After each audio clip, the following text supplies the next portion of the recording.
In the early morning hours of December 26, 1996, John and Patsy Ramsey awoke to find their 6-year-old daughter, JonBenet Ramsey, missing from her bed at their home in Boulder, Colorado. Patsy and John had woken up early to prepare for a trip when Patsy discovered a ransom note on the stairs demanding $118,000 for their daughter's safe return. Despite the note's warning not to involve police, Patsy immediately called them, as well as friends and family, in order to aid in the search for JonBenet Ramsey. Police arrived at 5:55 a.m. and found no signs of forced entry, but did not search the basement, where her body would eventually be found. Before JonBenet's body was even found, there were many investigative mistakes made. Only JonBenet's room was cordoned off, so friends and family roamed the rest of the house, picking up things and potentially destroying evidence. The Boulder Police Department also shared evidence they found with the Ramseys and delayed conducting their informal interviews with the parents. At 1 p.m., the detectives instructed Mr. Ramsey and a family friend to go around the house to see if anything was amiss. The first place they looked was the basement, where they found JonBenet's body. John Ramsey immediately picked up his daughter's body and brought her upstairs, which unfortunately destroyed potential evidence by disturbing the crime scene.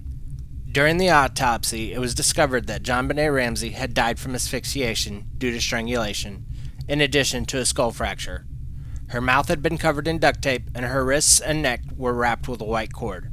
Her torso had been covered in a white blanket. There was no conclusive evidence of rape, as no semen was found on the body, and her vagina appeared to have been wiped clean, although a sexual assault had occurred. The makeshift garrote was made using a length of cord and part of a paintbrush from the basement. The coroner also found what was believed to be a pineapple in JonBenet's stomach. Her parents do not remember giving her any the night before she died, but there was a bowl of pineapple in the kitchen which had her 9-year-old brother Burke's fingerprints on it. However, this meant little since time cannot be attributed to fingerprints. The Ramseys maintained Burke was in his room all night asleep, and there was never any physical evidence to reflect otherwise. There are two popular theories in the Ramsey case, the family theory and the intruder theory. The initial investigation focused heavily on the Ramsey family for many reasons. The police felt that the ransom note was staged, as it was unusually long, written using a pen and paper from the Ramsey house, and demanded almost the exact amount of money that John had received as a bonus earlier that year. Additionally, the Ramseys were reluctant to cooperate with police, though they later said this was because they feared the police would not conduct a full investigation and targeted them as easy suspects. However, all three members of the immediate family were questioned by investigators and submitting handwriting samples to compare to the ransom letter. Both John and Burke were cleared of any suspicion of writing the note, although much was made that Patsy could not be conclusively cleared by her handwriting sample. This analysis was not further supported by any other evidence. Despite a larger pool of suspects, the media immediately focused on JonBenet's parents, and they spent years under the harsh limelight of the public eye. In 1999, a Colorado grand jury voted to indict the Ramseys on child endangerment and obstruction of a murder investigation. However, the prosecutor felt that the evidence did not meet the beyond a reasonable doubt standard and declined to prosecute. JonBenet's parents were never officially named as suspects in the murder. Alternatively, the intruder theory had lots of physical evidence to support it. There was a boot print found next to JonBenet's body, which did not belong to anyone in the family. There was also a broken window in the basement, which was believed to be the most likely point of entry for an intruder. Additionally, there was DNA from drops of blood from an unknown male found on her underwear. The floors in the Ramseys' home were heavily carpeted, making it plausible for an intruder to have carried JonBenet downstairs without waking the family. One of the most famous suspects was John Carr.